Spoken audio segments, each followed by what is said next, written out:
मग़मूम दिल पर मरहम रखा है और तसल्ली।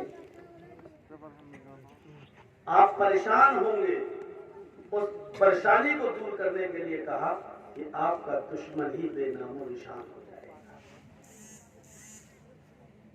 असल में इस सूरत का एक सबब वुरूद, अल्लाह ताला ने इस सूरत को क्यों नाजिल किया है और कब नाजिल किया है, इसका भी एक पसे मंजर है, उसको समझिए। नबी अकरम सल्लल्लाहु अलैहि वसल्लम की जो पहली बीवी थी, जिनका नाम था खदीजा, आपकी खदीजा से जो औलाद पैदा हुई उनकी तादाद 6, 4 बेटियां और 2 बेटे।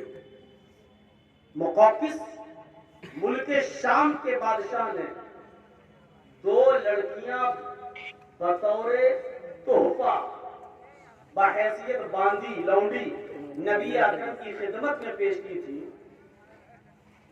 एक का नाम था सीरीन और एक का नाम था मारिया किप्तिया। सीरीन को अल्लाह के रसूल ने हस्सान इब्न साबित को अपने सहाबी को दे दिया और मारिया किप्तिया को अल्लाह के नबी ने अपने पास रख लिया। वो लौंडी थी, बीवी नहीं। जाहिर है लौंडी से भी बीवी वाली खिदमत की जा सकती है। शरीयत में पहले भी इजाजत थी, अब भी इजाजत है, लेकिन अब लौंडी चलती नहीं है। जो दुनिया की कानून बना हुआ है उस कानून के मुताबिक इंसान अपने बच्चों को बेच नहीं सकता, अपने बेटे और बेटियों का सौदा नहीं कर सकता। इसलिए अब लड़के खरीदे नहीं जाते, बेचे नहीं जाते, लड़कियां खरीदी नहीं जाती, बेची नहीं जाती। इसलिए गुलाम और लौंडी बनने का रवाज भी खत्म हो गया। तो मारिया किप्तिया के बदन से अल्लाह के रसूल का एक बच्चा पैदा हुआ, उसका नाम था इब्राहिम। 4 बेटियां जो नबी अकरम सल्लल्लाहु अलैहि वसल्लम की खदीजा से पैदा हुई, उनके नाम आपको मालूम है, ज़ैनब, रुकैया, उम्मे कुलसूम और फातिमा। ये 4 लड़कियां पैदा हुई। सबसे पहले खदीजा के बदन से, पेट से नबी अकरम का जो सबसे पहला बच्चा पैदा हुआ वो लड़का था, उसका नाम था कासिम और उसी जहत से नबी को कहा जाता है अबुल कासिम। लेकिन कासिम ज्यादा दिन तक जिंदा नहीं रहे। पैदा होने के बाद ज्यादा दिन जिंदा नहीं रहे, कासिम का इंतकाल हो गया। उसके बाद ज़ैनब पैदा हुई, फिर रुकैया, उम्मे कुलसूम और फातिमा। और फातिमा के बाद एक और बेटा पैदा हुआ नबी अकरम का, खदीजा के पेट से। उसका नाम था अब्दुल्ला, जिनको तैयब और ताहिर भी कहा जाता है। अब्दुल्ला भी ज्यादा दिन जिंदा नहीं रह सके और उनका भी इंतकाल हो गया। यानी लड़के नहीं बचते थे और लड़कियां। ज़ैनब लंबी उम्र तक जिंदा रही, नबी अकरम ने शादी भी कराई। ज़ैनब की बेटी उमामा को अपनी गोद में खिलाया। रुकैया और उम्मे कुलसूम का भी आपने निकाह कराया, फातिमा का भी निकाह हज़रत अली के साथ किया। ये अलग बात है कि नबी की जिंदगी में ज़ैनब का भी इंतकाल हो गया, रुकैया का भी इंतकाल हो गया, उम्मे कुलसूम का भी इंतकाल हुआ। सिर्फ नबी की बेटी फातिमा बची, जो नबी अकरम की जिंदगी में भी जिंदा थी। और नबी अकरम के इंतकाल के 6 महीने के बाद हज़रत फातिमा का इंतकाल।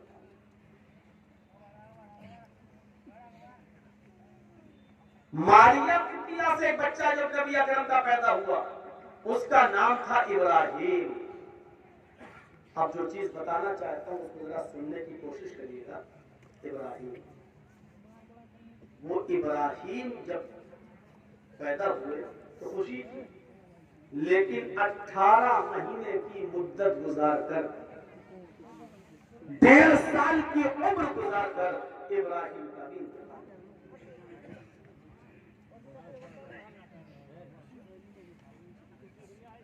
नबी अकरम सल्लल्लाहु अलैहि वसल्लम ने अपने इस बेटे को मारिया किप्तिया की गोद से लिया, उसने नबी की गोद में दम तोड़ दिया। बुखारी शरीफ किताबुल जनाइज के अल्फाज पर जरा नजर डालिए।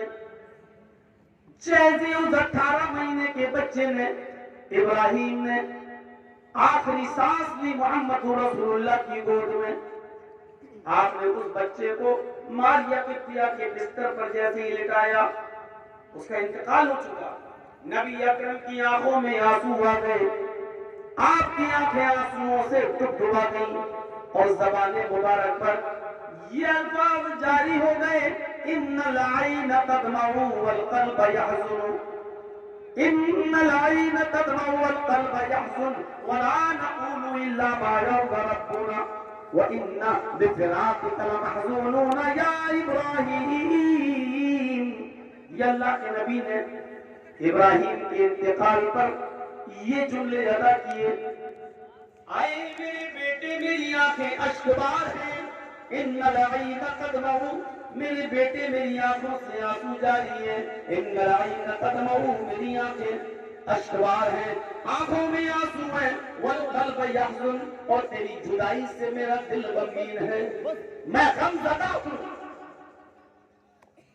देखिए एक बाप का दर्द समझने की कोशिश करें।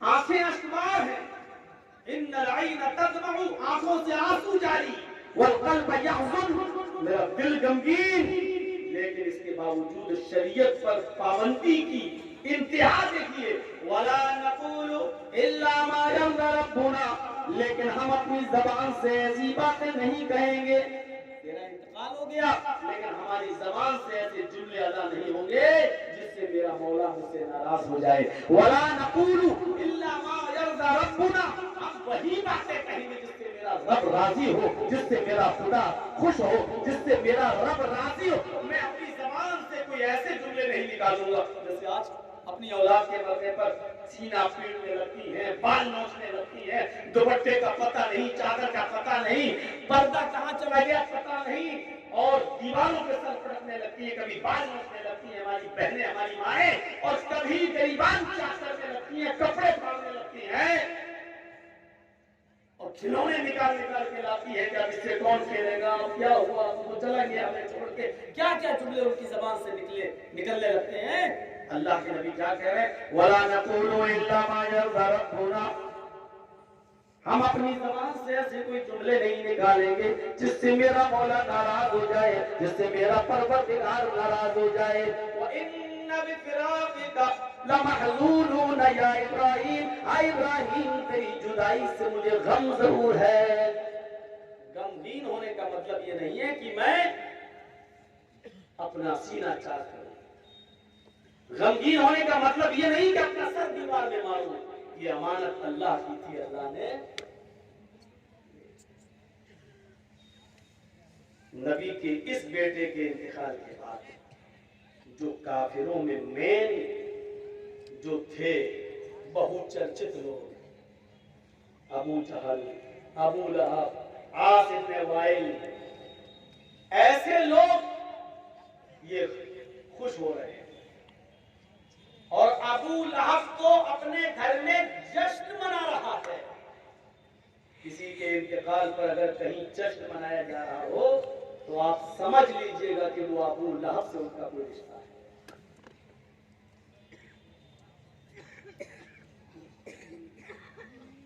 जश्न हो रहा है, और आपस में साथियों से क्या कहा जा रहा है, अब घबराओ नहीं, मोहम्मद की नरीना औलाद खत्म हो चुकी है, बाप की विरासत को उसकी औलाद जिंदा रखती है, बाप के मरने के बाद बाप की फैक्ट्री को उसका बेटा संभालता है, बाप के कारोबार को उसकी औलाद संभालती है।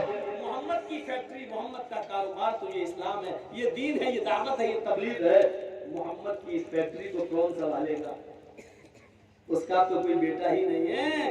कासिम इंतकाल कर गए, अब्दुल्ला भी इंतकाल कर गए, ये इब्राहिम भी चला गया, अब कौन संभालेगा, कोई नहीं है। और उनके जबान से जो जुमला निकला मतलब वो ये कि लोगों इंतजार करो, मोहम्मद मरा, मोहम्मद का दीन भी मर जाएगा, मोहम्मद मिटा, मोहम्मद का दीन भी मिट जाएगा, मोहम्मद और उसके दीन का कोई नाम लेने वाला नहीं होगा। नकले कुफ्र कुफ्र न बादशाह, काफिरों के अल्फाज को उन्हीं के अल्फाज में नकल कर देना कुफ्र नहीं कहलाता है। ये अभी जो कहा है मोहम्मद मरा उसका दीन भी मर जाएगा, ये हमने नहीं काफिरों ने कहा है, हम तो उसके अल्फाज नकल कर रहे हैं। मोहम्मद के मरने के बाद मोहम्मद का दीन भी मिट जाएगा, उसकी औलाद ही नहीं रही, कौन जिंदा रखेगा इस्लाम को? यहाँ काफिर ये कचौके लगा रहे हैं, यहाँ काफिर खुशियां मना रहे हैं, जश्न मना रहे हैं। वो लोग मोहम्मद भी मरने वाले, मोहम्मद के मरने के बाद मोहम्मद का दीन भी मिट जाएगा, मोहम्मद का नामो निशान भी खत्म हो जाएगा, और मोहम्मद रसूलुल्लाह के मरने के बाद मोहम्मद का भी नाम लेने वाला कोई नहीं होगा। नबी अकरम ने अपने बेटे की बॉडी को बिस्तर पे रखा, बाहर निकल रहे हैं तो ये सब जुमले सुन रहे हैं, नजरें आसमान पे डाली, इलाहुल आलमीन, मेरे सहाबा अपनी जानों की कुर्बानी देकर इस्लाम को सींच रहे हैं, इस्लाम के पौधे को दरख्त बनाना चाहते हैं, और ये कह रहे हैं कि मोहम्मद के मरने के बाद मोहम्मद का दीन भी मर जाएगा, मोहम्मद के मिटने के बाद मोहम्मद का दीन भी मिट जाएगा, मोहम्मद के इंतकाल के बाद मोहम्मद का नामो निशान भी मिट जाएगा। हाय अल्लाह, फिर मेरे साथियों की कुर्बानी का क्या मतलब? क्या ऐसा होगा कि मेरे इंतकाल के बाद इस्लाम मर जाए, इस्लाम मिट जाए, मेरा नाम भी मिट जाए, मेरा नाम कोई लेने वाला ना हो? ऐसा भी होगा? ऐसा भी हो सकता है? अल्लाह ने कहा जिब्रील क्या देख रहे हो? मेरे नबी का दिल गमगीन है, उसको अपने बेटे की जुदाई का गम भी है, और इधर काफिरों ने ऐसे ऐसे कचौके लगाए हैं। अब मोहम्मद रसूलुल्लाह को, मेरे हबीब को ये फिक्र हो गई, क्या मेरे इंतकाल के बाद मेरा नाम और निशान मिट जाएगा, यकीन मिट जाएगा, जाओ और उनको खुशखबरी सुना दो। तब जिब्रील कुरान की ये सूरत लेकर नाज़िल होते हैं, इन्ना आतैना कल कौसर फसल्लि लिरब्बिका वनहर इन्ना शानियका हुवल अब्तर। ऐ मेरे हबीब, अल्लाह ने कहा है, ऐ मेरे नबी, कौन कहता है आपके इंतकाल के बाद आपका नाम और निशान मिट जाएगा? अल्लाह ने कहा है, हमने आपको बहुत सी खूबियों से नवाजा है, हमने आपको बहुत सी भलाइयों से नवाजा है, हमने आपको खैर कसीर दी है। अलम नशरह लका सदरक, क्या हमने आपके लिए आपके सीने को खोल नहीं दिया? ववज़अना अन्का विज़रक, आपके ऊपर जो बोझ था, जो आपको जीने नहीं देता था, क्या हमने उस बोझ को आपके ऊपर से हटा नहीं दिया? अल्लज़ी अनक़ज़ ज़हरक, जो बोझ आपकी पीठ, आपकी कमर तोड़े डाल रहा था, उस बोझ को हमने आपके ऊपर से हटाया नहीं। वरफ़अना लका ज़िक्रक, और मेरे नबी, क्या हमने आपके जिक्र को बुलंद नहीं कर दिया? क्या हमने आपके नाम को बुलंद नहीं कर दिया? ये अरब के सरदार, ये अबू लहब, अबू जहल, आसिफ बिन वाइल, मुगीर, ये तमाम के तमाम लोग ये कह रहे हैं कि मोहम्मद के मरने के बाद मोहम्मद का नाम और निशान मिल जाएगा। मैं जमानत देता हूँ, मैं गारंटी देता हूँ, भाई मोहम्मद सल्लल्लाहु अलैहि वसल्लम, कोई आपके नाम को मिटा नहीं सकता। जब तक मस्जिद के मीनारे की बुलंदियों पर खड़े होकर मेरा कोई बंदा मेरा नाम लेगा, अल्लाहु अकबर, अल्लाहु अकबर, अशहदु अल्ला इलाहा इल्लल्लाह, कसम है मुझे अपनी इज्जत और जलाल की, उसकी अज़ान उस वक्त मुकम्मल ही न होगी जब तक मेरे नाम के बाद वो आपका नाम न ले ले। अशहदु अन्ना मुहम्मदर रसूलुल्लाह। कौन कहता है कि आपके इंतकाल के बाद आपका नाम और निशान मिट जाएगा? जब तक मेरा नाम बाकी रहेगा, मेरे नाम के साथ साथ आपका नाम भी बाकी रहेगा। कौन कहता है कि आपके इंतकाल के बाद आपका नाम मिट जाएगा? कहने दो, आगे आए, कहने दो जो कह रहे हैं।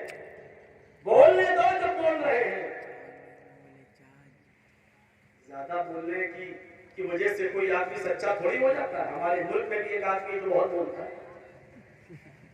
ज्यादा बोलता है, तो दुनिया में सबसे बड़े झूठे के नाम से भी मशहूर है। सुना है कुछ दिनों पहले, वो सुना है सऊदीया गया था और वहां के बादशाह से कह रहा था तोप देखकर, वहां की जो तोप थी उसको देखकर कहता है ये कितना फेंकती है। तो सऊदीया के बादशाह ने कहा वल्लाही या हबीबी आपसे कम फेंकती है। हमने आपको खैर कसीर से नवाजा है। कौन कहता है कि आपके इंतकाल के बाद आपका नाम और निशान मिल जाएगा? जब तक आजान होती रहेगी मेरा नाम लिया जाएगा, मेरे नाम के बाद आपका नाम भी लिया जाता रहेगा। ऐ नबी, आजान के बाद मेरे बंदे दुआ पढ़ेंगे, उस दुआ में भी आपका नाम लेंगे। अल्लाहुम्मा रब्ब हाज़िहि दावति ताम्मा व सलातिल क़ाइमा। जहां मेरी हम्दो सना बयान करेंगे वहां वो ये भी कहेंगे आति मुहम्मदनिल वसीला वल फजीला। वो आपके लिए भी फजीलत और वसीले का सवाल करेंगे, मकाम महमूदा की तरफ करेंगे, मकाम महमूद की दुआ मांगेंगे। ऐ मेरे नबी, मेरा जो बंदा नमाज पढ़ने के लिए मस्जिद में जाएगा, वुजू बनाएगा तो कहेगा बिस्मिल्लाह, वो मेरा नाम लेगा। अगर वुजू बनाते वक्त मेरा नाम लेगा तो वुजू को मुकम्मल करने के बाद वुजू की बाद की दुआ में आपका नाम लेगा। अशहदु अन्ना मुहम्मदन अब्दुहु व रसूलुहु, वो आपका नाम लेगा। यानी वुजू के बाद आपको याद किया जाएगा, अजान के बाद आपको याद किया जाएगा, अजान में आपको याद किया जाएगा। फिर वो मस्जिद में जाएगा, नमाज अदा करेगा, अल्लाहू अकबर कहकर जाओ मेरी किबरियाई बड़ाई बयान करेगा, अल्हम्दुलिल्लाहि रब्बिल आलमीन कहकर जा मेरी हमदो सना बयान करेगा, अर्रहमानिर रहीम कहकर जहां वो मेरी बुजुर्गी बयान करेगा, मालिकी यौमिद्दीन कहकर जहां वो अपनी गुलामी और मेरे मालिक की हकीकी होने का ऐलान करेगा। कसम है मुझे अपने इज्जत और जलाल की, नमाज खत्म करने से पहले वो आपके ऊपर दरूद पढ़ना नहीं भूलेगा। वो आपके बारे में भी कहेगा, क्या कहेगा?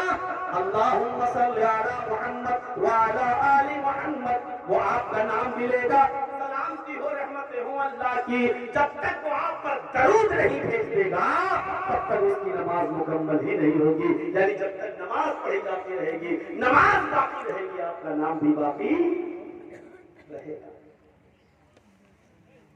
उस नबी को हम भूलने का मतलब क्या है? उसकी अहादीसों पर अमल न करना, उसकी सुन्नतों पर न चलना, उसके बताए हुए रास्ते पर न चलना। याद एक मिसाल से समझाने की कोशिश करना। इंसान को दो मौकों पर पहचाना जाता है।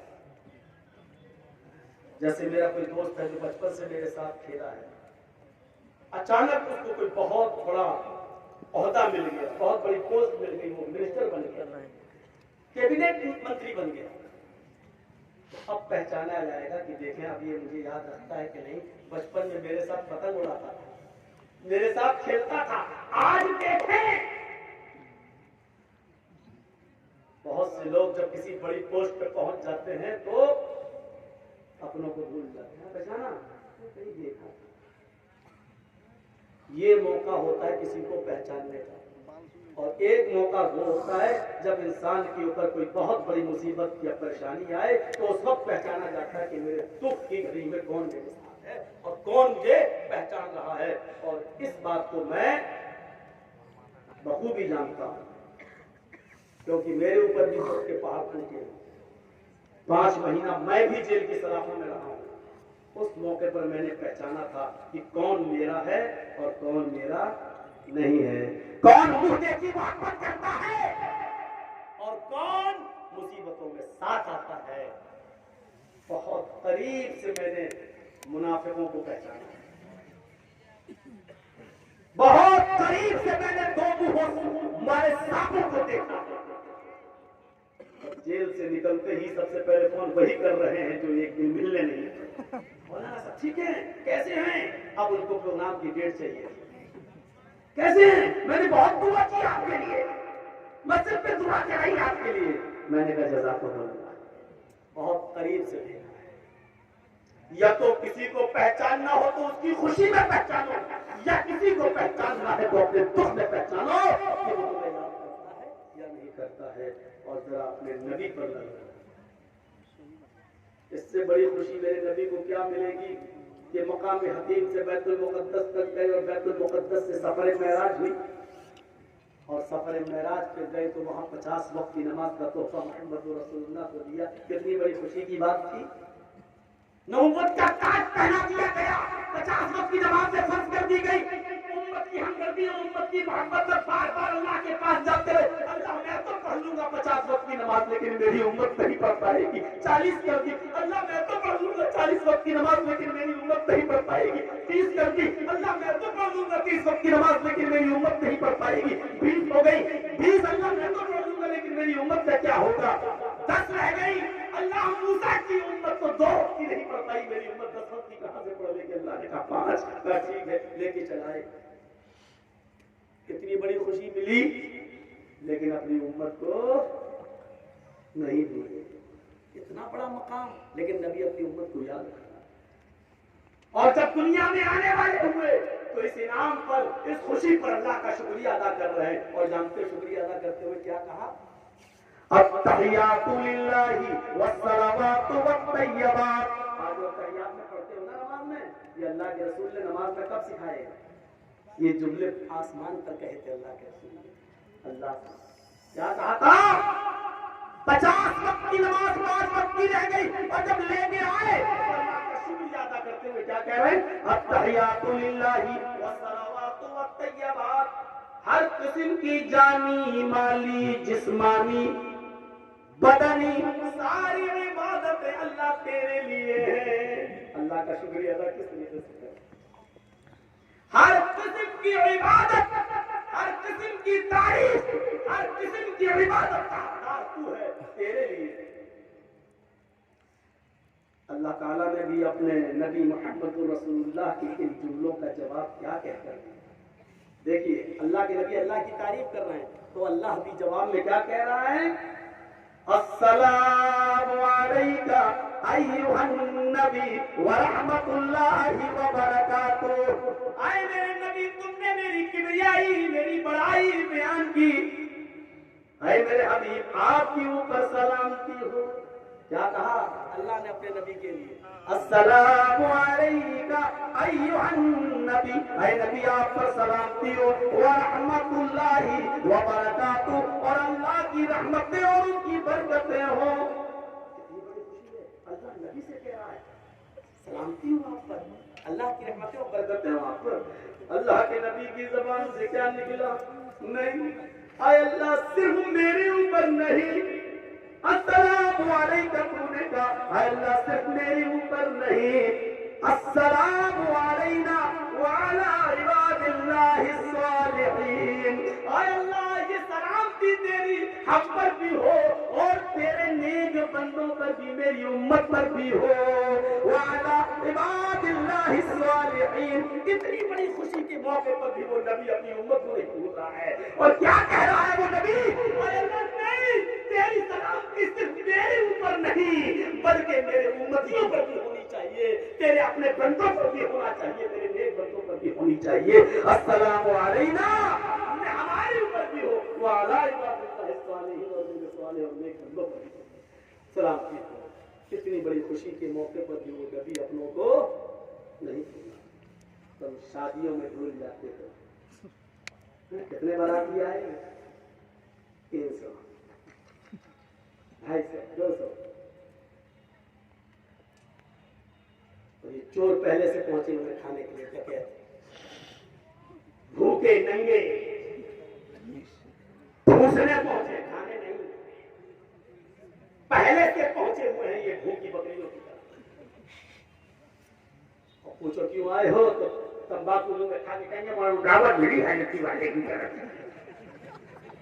बुलाया गया लड़की वाली ने दावत दी है।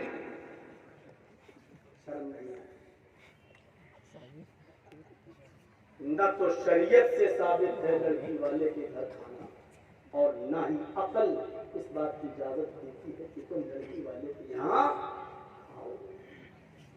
अल्लाह के रसूल ने अपनी बेटी ज़ैनब का निकाह कराया, किसी को नहीं, रुकैया की निकाह में किसी को नहीं बुलाया खिलाया, उम्मे कुलसूम के निकाह में नहीं खिलाया, फातिमा के निकाह में भी नहीं खिलाया। और खुद नबी ने जितनी औरतों से शादी की है उन औरतों के माँ बाप ने भी कभी किसी को नहीं खिलाया। और कोई माँ का लाल उठे और एक दलील देने की कोशिश करे, अब शरीयत से साबित ही नहीं है लड़की वाले की यहाँ, लेकिन अकल से भी साबित नहीं है। जरा बताइए कि लड़की वाला खाना खिलाए अकल में आती है? उस लड़की के बाप और मां के दिमाग में एक उलझन है। जिन्होंने अपनी बेटी को 18, 20, 22 साल तक पाला पोसा, जिगर के टुकड़े को आज वो विदा कर रहे हैं, रुखसत कर रहे हैं, यकीनन उनके लिए खुशी की बात नहीं है। वो तो शरीयत का एक हुक्म नाफिज कर रहे हैं, बस शरीयत के हुक्म की पाबंदी कर रहे हैं। वरना मेरे भाइयों आप बताओ ये कहाँ की अक्लमंदी है कि वो बाप को खुशी होगी जिन्होंने 20 साल तक अपनी बेटी को पाला हो। आज वो बेचारा अपनी बेटी को अपने बोझ कांधे पर सर रखकर उनकी बेटी रो रही है, उसके रोते हुए आंसुओं को देखकर बाप भी रो देता है, माँ भी और भाई भी। जरा गौर करो कि जहाँ बाप के आंसू टपक रहे हैं, जहाँ माँ के आंसू टपक रहे हैं, जहाँ भाई नंदीदार निगाहों को अपनी बहन को रुखसत कर रहा है, और ये बकरियां और भेड़िए बनकर उस लड़की के बाप के ऊपर बोझ बनकर उसकी हर लुकमा खा रहे हैं, खाना खा रहे हैं। तेरा जमीन इतना मर गया है कि तू लड़की वालों की आज ठूस में पहुंच गया। अकल भी इस बात को गवारा नहीं करती है कि जो बेचारा अपनी बेटी को अपने मखमूम दिल से रुखसत कर रहा है, और उस वक्त भी वो खिला इसलिए रहा है कि अगर 200 बारातियों को अच्छा खाना नहीं मिला तो अल्लाह की कसम मेरी बेटी जिंदगी भर ताने सुनती रहेगी। और इतना ही नहीं, उस बाप के दिल में एक और ख्याल है, उस बेटी की माँ के दिल में एक और ख्याल है, मेरी बेटी आज जिस घर में जा रही है, मेरी बेटी आज जिस घर में जा रही है, पता नहीं उस घर में अपने आप को एडजस्ट कर पाएगी या नहीं। सुन रहे हैं? पता नहीं उस माहौल में रह पाएगी या नहीं रह पाएगी। अरे मेरी बेटी जब घर में कोई गलती करती थी तो उसकी माँ अपनी बेटी की गलती को माफ कर दिया करती थी, उसको नजरअंदाज कर दिया करती थी। पता नहीं मेरी बेटी ससुराल में जा रही है, अगर कोई गलती करेगी तो उसकी सास उस गलती को नजरअंदाज करेगी या नहीं करेगी। यहाँ मेरे बेटी की बहनें अपनी बहन की गलती नजरअंदाज कर देती थी, मेरी बेटी ससुराल में जा रही है, उसकी किसी छोटी मोटी गलती को उसकी नंद नजरअंदाज करेगी या नहीं करेगी। वो बाप बेचारा नहीं आ रहा है, उधर भी मुर्गा और बकरा ठूसने में लगे हुए हैं। बात तो मौलाना साहब आप सही कह रहे हैं, लेकिन बड़े बड़े मौलाना लड़की वालों के खाने जाते हैं तो अरे तो मौलवियों के खाने से क्या कोई शरीयत बदल जाएगी क्या? मौलवी कहीं चला जाए तो क्या वो दीन हो गया? मौलवी जो कर रहा है वो मत देखो, मौलवी जो कुरान हदीस की रोशनी में बोल रहा है वो देखो, मौलवी जो कर रहा है वो शरीयत नहीं, मौलवी जो कुरान हदीस सुना रहा है वो शरीयत।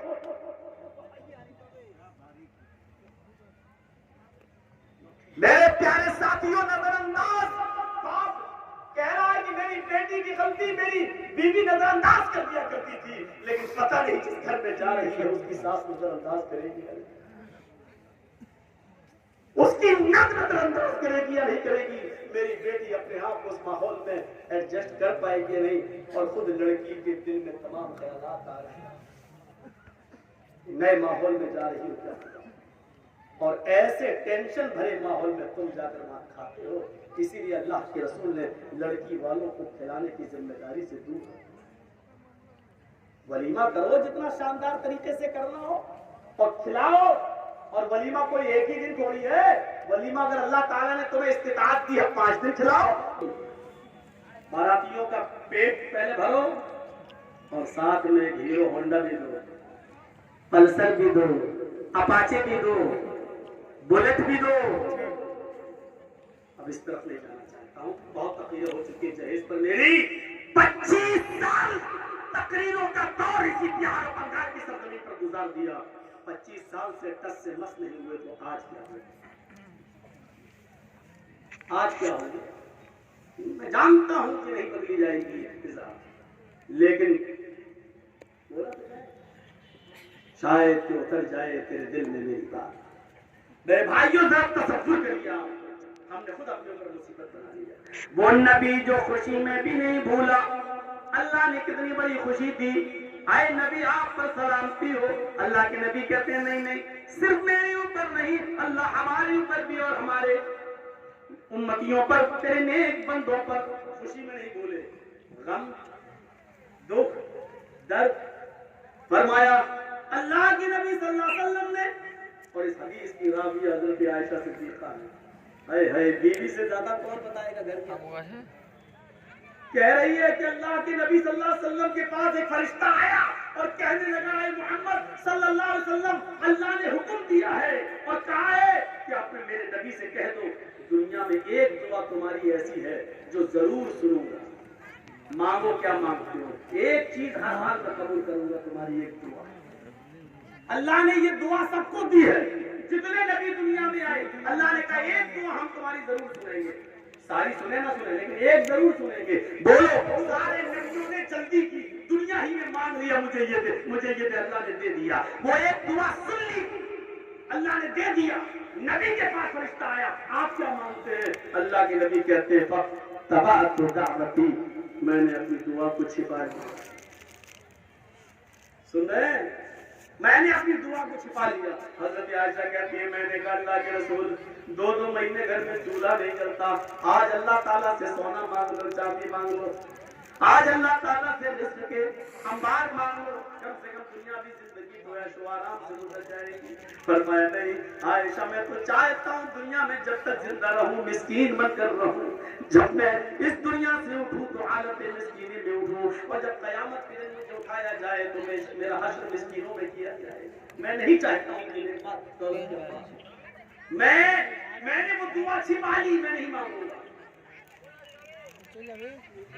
अल्लाह के नबी सल्लल्लाहु अलैहि वसल्लम ने फिर उसका जिक्र मिंबर के ऊपर खड़े होकर किया। क्या है मेरे उम्मत के लोगों, सहाबियों, अल्लाह ताला ने मुझे एक इख्तियारी दुआ दी और कहा कि इख्तियार है, मांगो, मैं दूंगा तुम्हें, लेकिन मैं आज नहीं मांगूंगा। मैंने उस दुआ को छिपा लिया। एक दिन हज़रत आयशा ने आखिरी अय्याम में कहा था, अल्लाह के नबी, एक दुआ आपने छिपाई है, अल्लाह एक दुआ मेरी बाकी है जिसका इख्तियार है मुझे, तूने कहा था मांगो, मैंने नहीं मांगी। अल्लाहुम्मा शफी उम्मती, अल्लाह मेरी दुआ ही है, मेरी उम्मत को बख्श दे, अल्लाह मेरी उम्मत को बख्श दे, अल्लाह मेरी उम्मत को बख्श दे। मेरे भाइयों, ये नबी का वो हाल है तो तुम और गम में भी अपनी उम्मत को भूल नहीं रहा है।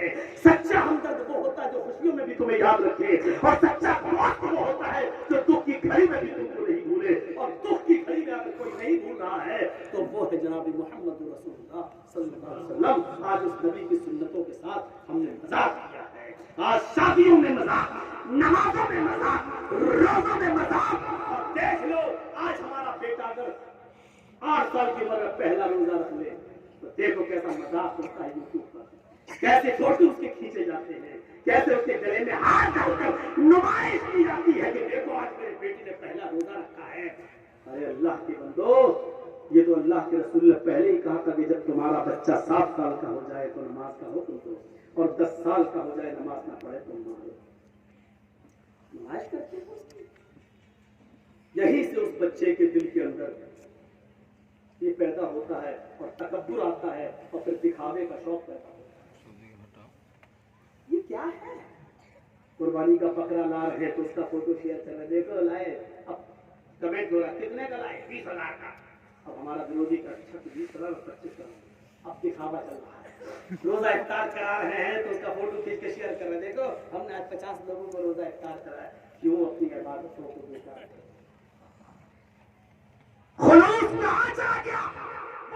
अपने उम्र फारूक जो रात की तारीकी में बूढ़ी औरत की खिदमत करते थे, जंगल में जाया करते थे, जंगल में, और देखा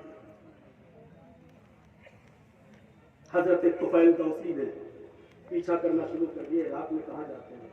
पता चला कि झोपड़ी में घुस गए। काफी देर के बाद निकले, पीछा करने देखे कहाँ जा रहे हैं? दरबार खिलाफत में हजरत तुफैल दौसी झोपड़ी में। यहाँ क्या कर रहे थे? वो देखे, क्या देखते एक जगह चिराग जल रहा है, बूढ़ी औरत बैठी है, आंखों से